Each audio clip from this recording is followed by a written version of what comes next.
How to Improve at Basketball.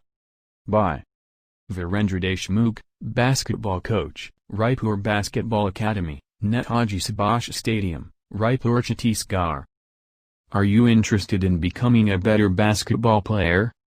Whether you're a beginner or hoping to get off the bench and into the game, there are always ways to improve your basketball skills. After all, even the most competitive of players train their hardest every day. Try developing your position, or learn to dribble better, and you'll be well on your way to the NBA. Part 1. Dribbling Exercises, Basic. Use correct dribbling posture. Your knees should be shoulder width and you should be on your feet ready to move around. Don't stand with your knees locked.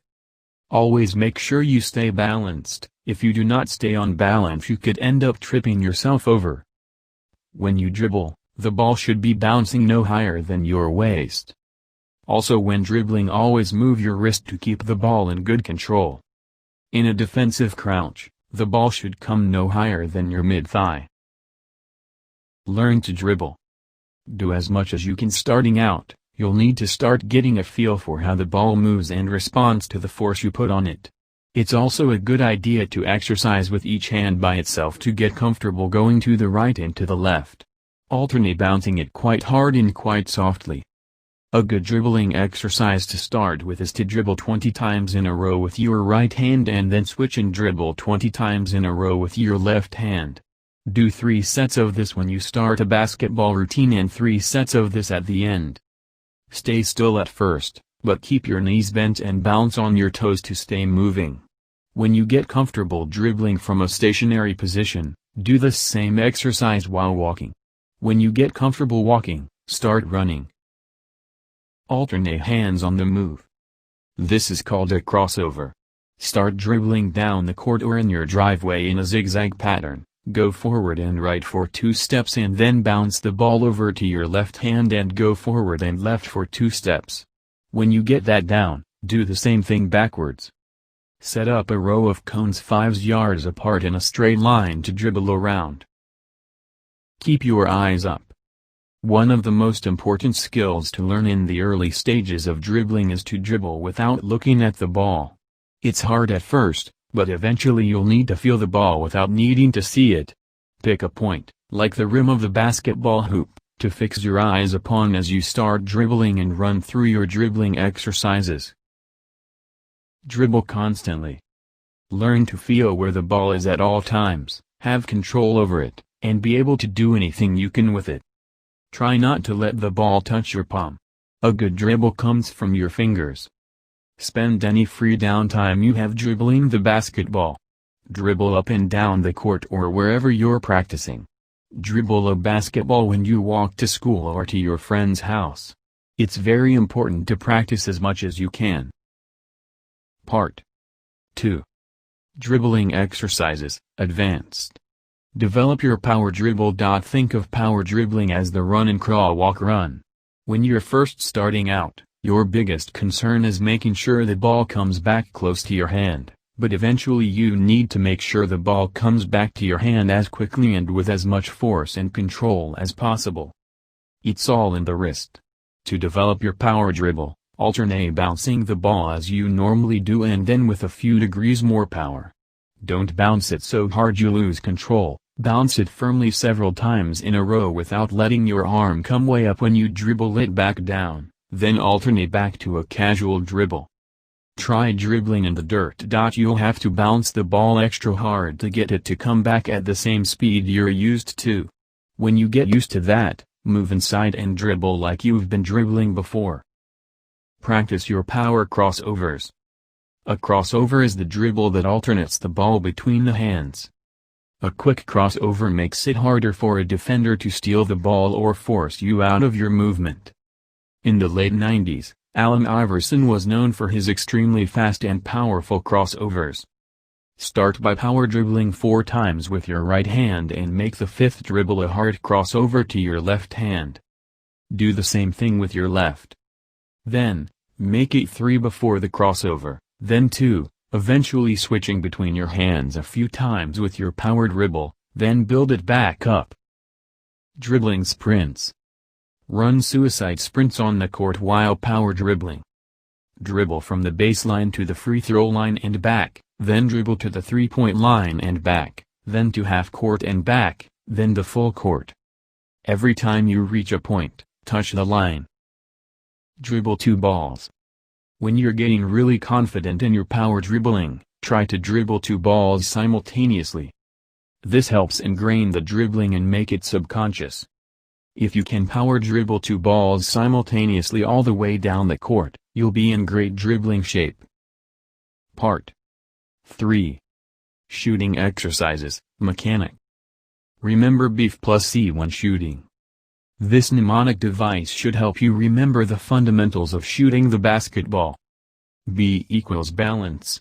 Make sure you are balanced before you shoot. Your feet should be planted at shoulder width, your knees should be flexed, and you should be ready to jump. E equals eyes. Keep your eyes on the basket while you shoot. Imagine there is a dime balancing on the front of the rim and that you're trying to knock it off with your shot. E equals elbow. Keep your shooting elbow tucked in towards your body when you shoot. F equals follow through. Make sure you follow through with your shot, your shooting hand should have an arc shape. C equals concentration/awareness. This is the most important part of shooting. Focus on where the ball is going. Once you've made the decision to shoot, commit to it and focus on making the shot. Practice shooting one-handed. The shooting motion is almost entirely in your dominant hand, so practice that way. If you're right-handed, the purpose of your left hand is to stabilize the ball as you prepare to shoot. It's only there to make sure the ball doesn't slip out of your right hand. Although you need to make sure you don't use this technique while playing a match, it will most certainly lead to a faulty shot, and has very less chances of actually going in. Use the pads of your fingers and hold the ball so you see light through all of your fingers. As you shoot, push the ball towards your target while rolling it back toward you. This is called English or spin. Practice this while lying down. Shoot your basketball straight into the air so it comes back down onto your hand. You can do this for hours, while listening to music, or when you're having trouble sleeping. The ball should feel like part of your arm, extending into the hoop. Practice layups from both sides. A layup is all about dribbling, mechanics, and approach. Using the proper form, you should make a layup every time. Practicing layups especially with your non-writing hand is a great way to make you a more versatile player. Dribble toward the basket from the three-point line at a diagonal. When you get to the lane line, you'll have 2 more steps to the hoop. If you're on your right, dribble one last dribble when you step on the lane line with your right foot, then plant and jump from with your left. If you're on the left, do the opposite. On your right side, bring your right hand up with the ball in it and your right knee up at the same time. Imagine your elbow was attached to your knee with a string. Lay the ball off the backboard by aiming at the top right corner of the box behind the rim. Don't try to bounce it off with any force. Your momentum coming in and up should do most of the work. Part 4. Shooting exercises, accuracy. Go around the world. Once you've got the mechanics of your shot down, practice shooting from different parts of the court. For this exercise it helps to have a friend or teammate grab your rebounds and pass the ball back quickly. This drill involves at least 7 positions, but you can tailor it to your needs. You have to make each shot before you move to the next position on the court. Do it as quickly and with as few shots as possible. Start by shooting a layup. Run immediately to the baseline at a point in between the lane line and the three-point line.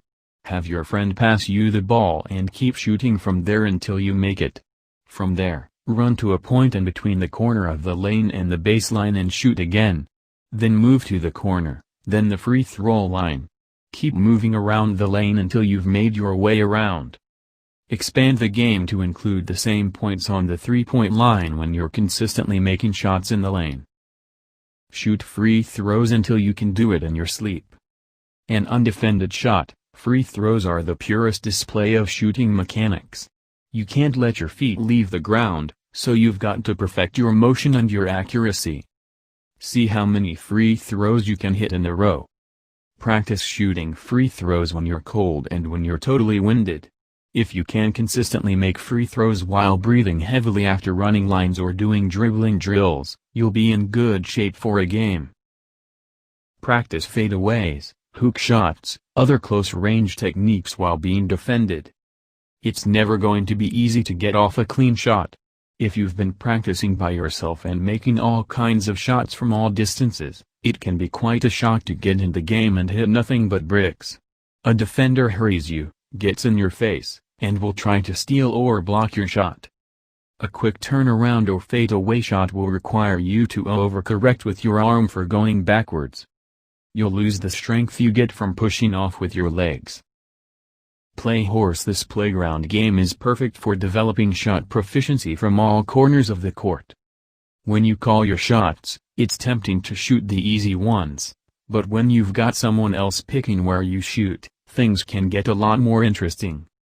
Part 5. Practicing defense. Develop your defensive stance.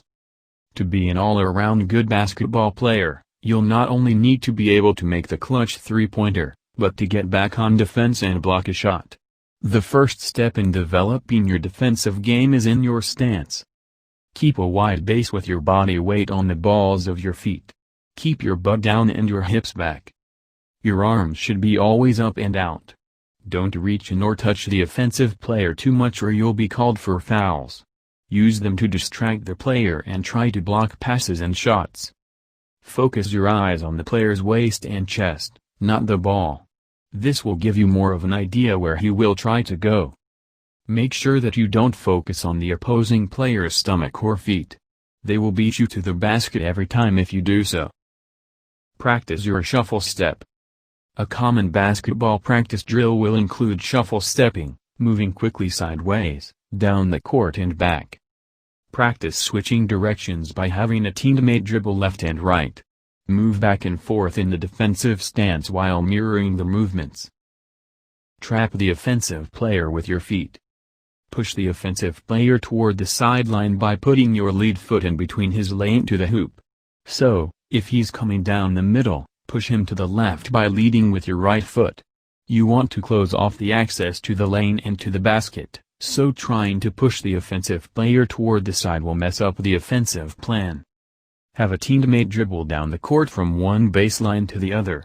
Play defense with your hands behind your back, forcing the dribbler to change directions with your feet.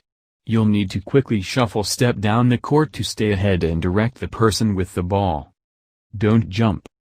A common mistake players make is jumping too often to try to block a shot.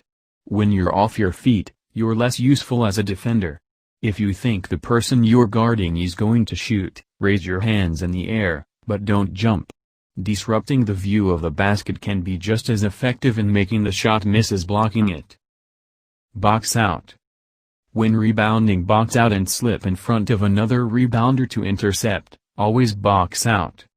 Part 6. Improving team. Learn to pass. It may sound obvious, but making crisp and accurate passes can be the difference between a good team and a collection of individual players. Even if you're all talented individually, learning to work well as a unit is necessary for success on the court. Team drills will help your group become efficient passers. Simulate a fast break. In a group of 5, move all the way down the court without dribbling the ball, letting the ball touch the floor, or moving your feet when the ball is in your hands. Play hot potato, literally. Having someone control some music playing in the background and pause it suddenly. Whoever is holding the ball when the music stops is out. You should be passing quickly and crisply, without dribbling. As you get the ball, look for someone to pass it to. Learn the role of your position. If you play for a team, you'll have a particular role that's yours to play. While it may be fun to drop back for a three-pointer every time your hand touches the ball, it's typically not the job of the center to do that. Talk to your teammates and your coach to find out where you need to be on particular plays. The point guard is the court general. At this position, you need to see the court and set up the offense. You need to be a selfless passer and good shooter. You also need to have a good handle of the ball and court vision. The shooting guard is the backup to the point guard. Usually, this is the best shooter or offensive player on the team. The small forward is the most versatile. You need to be a good shooter with the ability to go up for rebounds on offense or defense, and good vision to be able to kick the ball back out to the guards to set up the offense again. The power forward is a good defensive player, shot blocker, and an excellent player in the lane. This is maybe the most physical player on the team. The center is, among other things, probably the tallest player on the team. You should also be an excellent rebounder and passer, with the ability to control the lane game on offense. Use other players for inspiration. When you watch an NBA or college game, specifically watch the players who play the same position you do. Where is the power forward while the shooting guard takes a three-point shot? What does the guard do while the center goes up for a rebound on offense? Learn to set clean picks or screens. A pick is set when you're on offense and block a defensive player with your body to allow your teammate a clear lane with the ball. 26. You need to have your feet set cleanly and be static, or this will be called a foul.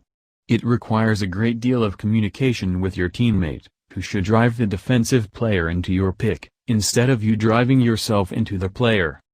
Stand still and up straight, your hands clutched at waist level in front of you and your feet flat on the floor. Let your teammate come around you. Be strong, and be prepared to absorb a blow. Develop creative plays that utilize your team's strengths. The goal of a play should be to break through the defense and get the ball to an open player for a shot. Give basic pick patterns names and let the point guard run them on offense. Practice these with cones for defenders and get your timing down. The most basic play is for one of the forwards to come out and set a pick for a guard. The guard then drives to the inside lane and kicks it back to the forward, who should be either open, or matched with the, probably, shorter defender originally guarding the guard. Part 7. Developing mental and physical stamina. Run regularly.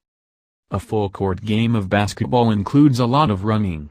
Players not accustomed to the running will become winded very quickly. You don't even have to be the best defender or shooter if you can outlast your opponents on the court. Here are some running drills to work on and get your stamina up. Superman drill. On a court, start on one baseline and run to the nearest free throw line.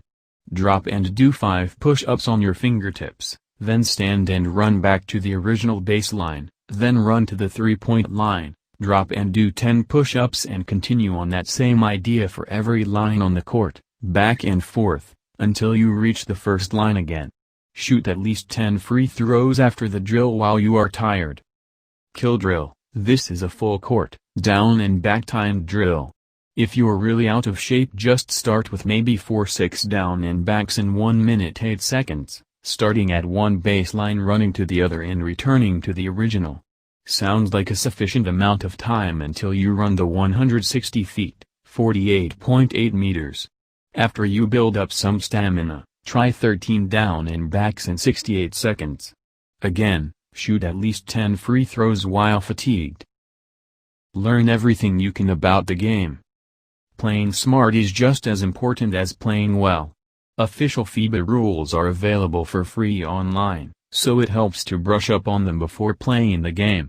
You may find something clarified that you'd misunderstood. Talk to other players, check websites, ask coaches for their tips. Knowing the historical rules also helps too. Watch old games, watch streetball games, read about the invention of basketball. Always be a team player. Look for the open player and pass the ball. Don't hog the ball when you've got it and try to take low-probability shots that waste your team's chance at points. Increase your vertical leap. If you're fast, and agile, and can jump, you can get rebounds even over a taller player. Most super tall guys don't put all their effort into rebound since they don't have to.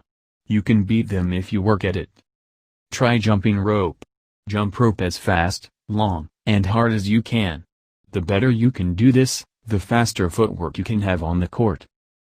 Do lots of push-ups, specifically fingertip push-ups. You will be amazed at how much better you can palm the ball if you have strong fingers. Even if you think you don't have large enough hands to palm the ball, it can be done if you have stronger fingers. Work on your core strength. Abdominal crunches, leg lifts, plank, and lower back extensions. If you have a strong core, you will be able to take a hit and still finish strong at the rim.